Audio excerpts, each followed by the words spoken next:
You must stay at home.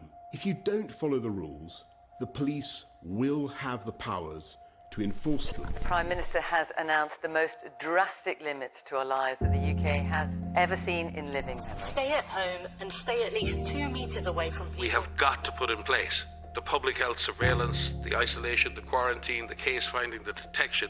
We have got to be able to show that we can go after the virus. What's your estimate for us being able to give someone we just met a hug? Well, I wouldn't recommend it. Really, to get to the point where this is totally sorted is when we have a treatment or a vaccine.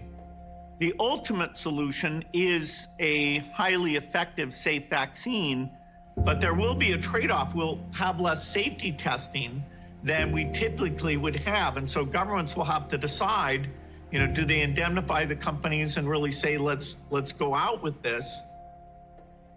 This paper was prepared by SAGE's behavioural science subgroup. The perceived level of personal threat needs to be increased amongst those who are complacent, using hard-hitting emotional messaging. I'm struggling to see how this is not a direct psychological attack on everybody in this country. It is, Mike. This is the British government using applied behavioural psychology to make people frightened so that it can put its agenda in place.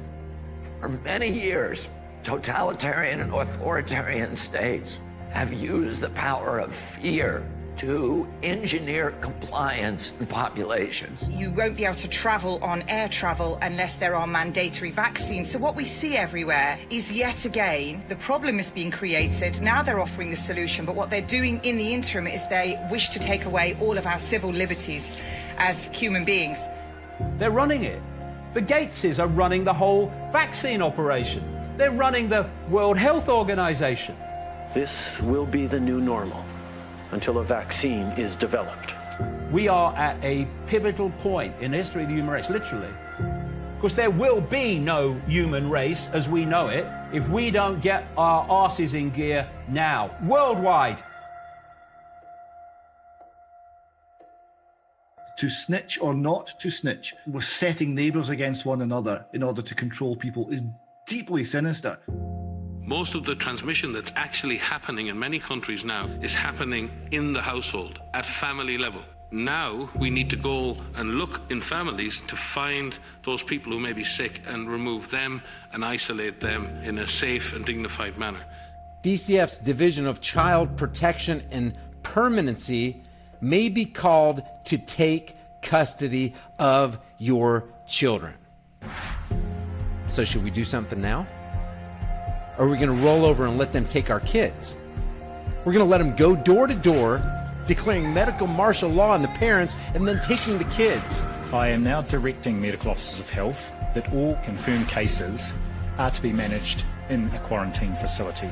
You either get your tests done and make sure you're cleared, or we will keep you in a facility longer. So I think most people will look at that and say, I'll take the test. I don't care who you are, I don't care what walk of life you are from. The moment you start raiding people's houses or even organising a protest, you live in a dictatorship. I've been arrested for my daily walk, for walking down the street. Fascism! This is fascism! This bill enables the police to enter a home without a warrant. Madam Speaker, the police have never held that power. You need to open your fucking eyes, Australia, and understand what's happening. This isn't normal. This isn't a mild inconvenience. If we just follow the rules, everything's going back to normal. This is fucked up beyond belief how crazy this is. They ruined our businesses. They've treated us like animals. They're kicking in doors without warrants and taking people away. They're lying on their certificates. They're using palliative care numbers for people that are dying of COVID. The most unethical, immoral thing I've ever heard of in my life. If Shabbat everybody. And we thought that somehow it wasn't going to affect us. But now, man, we're staring into the headlights of something that's going to run our ass over. What the fuck is going on in Australia? That is called treason, people. Treason. Look the word up.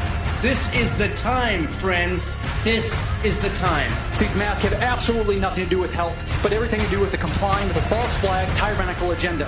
Nobody is listening. They don't care what is happening to these people. אני מבקש מכם, צעירים, מבוגרים, לכו להתחסן, קחו את הדרכון הירוק שלכם. Protests are not safe. Protests are selfish. Protests are potentially very dangerous. This is also a test of humanity, to see how much of our liberty we will let go before we finally draw the line under enough. We, the people, are waking up. They don't need celebrating, they need calling out. They need exposing for what they're doing. But you don't have a choice. People act like you have a choice. Normalcy only returns when we've largely vaccinated the entire global population. No, I will not cooperate with our own enslavement, and there are billions of us and a handful of you. Our freedom is worth fighting for. Our freedom is worth dying for. Our children will have a future.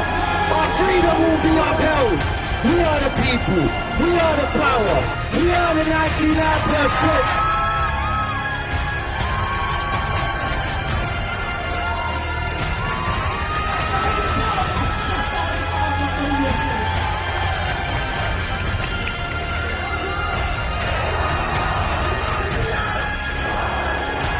The sleeping lion is stirring, it's starting to wake.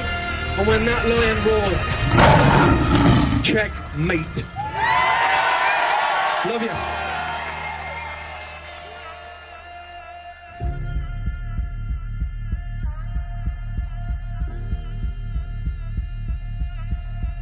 This could be the turning point when humanity got off its freaking knees.